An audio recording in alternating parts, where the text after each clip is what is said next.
Siapa bilang semua burung cendrawasih jago menyanyi? Coba dengar suara kocak pahlawan kecil kita yang satu ini. Di sebuah hutan tropis yang sangat indah dan penuh warna, hiduplah seekor burung cendrawasih kecil yang sangat menggemaskan. Namanya adalah Ciko. Biasanya, burung cendrawasih dikenal dengan suaranya yang merdu dan tarian yang memukau. Namun, Ciko sedikit berbeda. Setiap kali ia mencoba menyanyi, suara yang keluar bukanlah nada yang indah, melainkan suara melengking yang terdengar seperti trompet mainan yang rusak. Tet, tot, begitulah bunyinya. Burung-burung lain di hutan sampai terhenti dari kegiatan mereka karena terkejut mendengar suara nyanyian Ciko yang sangat unik dan menggelitik perut itu. Walaupun suaranya sangat lucu dan jauh dari kata merdu, hewan-hewan di hutan tidak pernah membenci Ciko.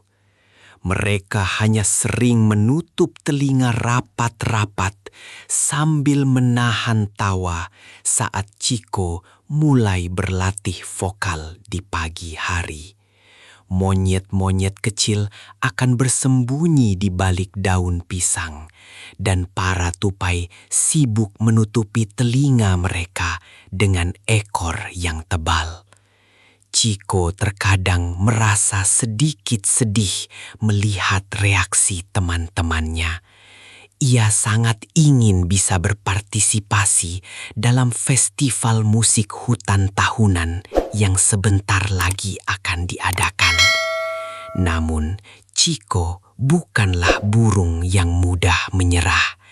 Ia tahu bahwa di dalam dirinya pasti ada sesuatu yang istimewa yang bisa ia bagikan kepada seluruh penghuni hutan. Suatu sore yang damai, Ciko memutuskan untuk beristirahat di tepi sungai kecil yang mengalir jernih.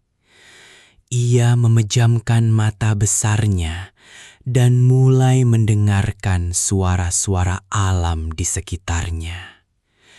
Ia mendengar suara gemericik air yang menabrak bebatuan, suara angin yang menyapu dedaunan kering, dan suara ketukan burung pelatuk di kejauhan. Tanpa ia sadari, kedua helai bulu ekornya yang sangat panjang mulai bergerak-gerak sendiri. Ekornya mengayun ke kiri dan ke kanan dengan sangat luas, seakan-akan sedang menari mengikuti irama simfoni alam yang tersembunyi. Ciko sangat meresapi momen itu. Ia mungkin tidak memiliki suara yang merdu, tetapi ia ternyata memiliki kepekaan yang sangat luar biasa terhadap ketukan, nada, dan harmoni musik. Hari berganti dan malam latihan untuk festival musik hutan pun tiba. Semua hewan berkumpul di padang rumput yang diterangi cahaya kunang-kunang untuk berlatih bersama. Namun, sungguh kacau balau. Para katak bernyanyi dengan tempo yang terlalu cepat. Jangkrik-jangkrik berderik dengan nada yang tidak beraturan. Dan burung hantu bernyanyi terlalu keras hingga menutupi suara yang lain. Tidak ada yang mendengarkan satu sama lain. Suara yang dihasilkan bukanlah musik yang indah, melainkan kebisingan yang membuat telinga berdenging. Semua hewan mulai merasa frustrasi dan hampir membatalkan festival tersebut. Dari atas dahan pohon, Chico melihat semua kekacauan itu. Ia tahu bahwa teman-temannya memiliki suara yang bagus. Mereka hanya butuh seseorang untuk menyatukan mereka. Tiba-tiba, dengan keberanian yang penuh, Chico melompat turun dari dahannya dan mendarat dengan anggun di atas sebuah jamur merah raksasa yang berada tepat di tengah-tengah kelompok hewan tersebut. Ia berdiri dengan tegap, angkat kepalanya tinggi-tinggi, dan tidak mengeluarkan suara sedikit pun.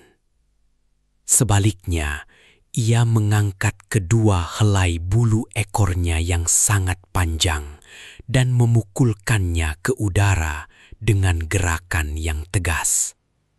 Swish! Swish! Hewan-hewan yang sedang berdebat langsung terdiam dan menatap Chico dengan penuh kebingungan. Apa yang sedang dilakukan oleh burung kecil bersuara fals ini? Chico menatap mereka satu persatu dengan penuh keyakinan, bersiap untuk menunjukkan bakat tersembunyinya yang selama ini belum pernah ia perlihatkan kepada siapapun.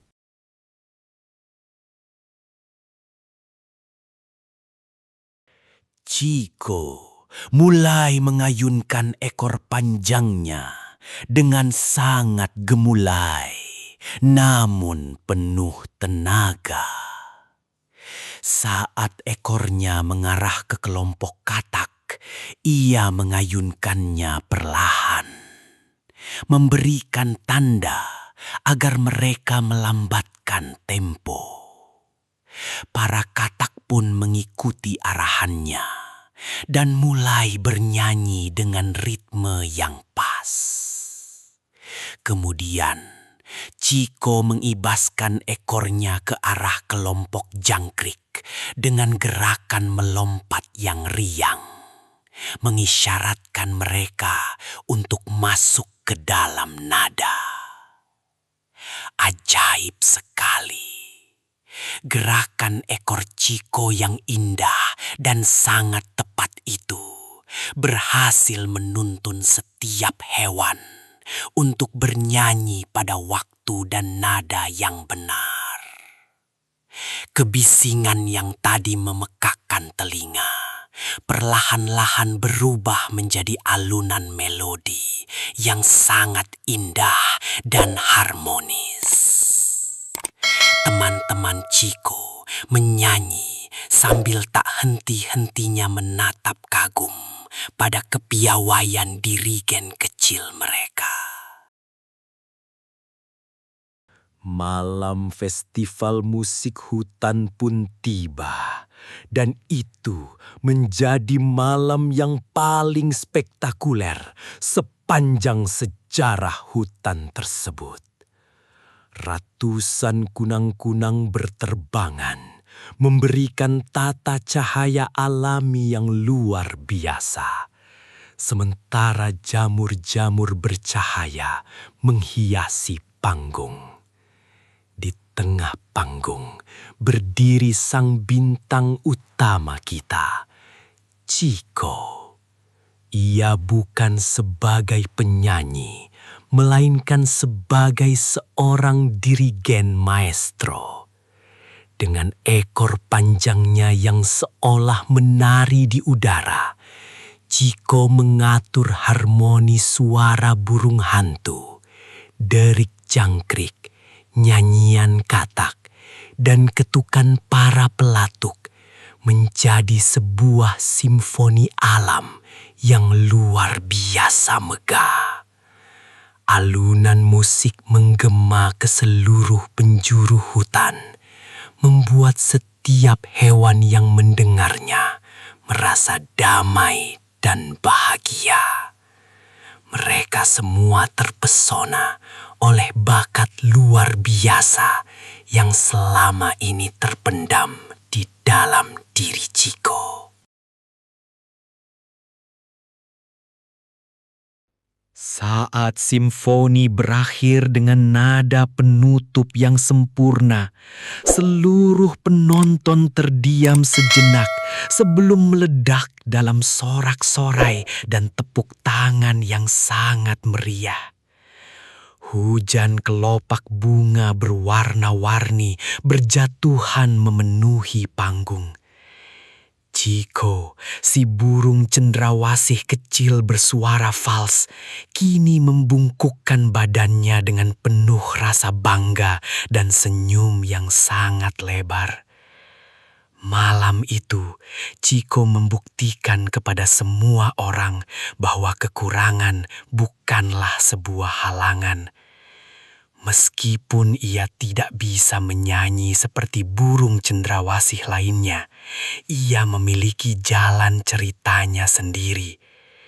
Chiko menyadarkan kita semua bahwa setiap makhluk diciptakan dengan keunikan dan bakat tersembunyinya masing-masing.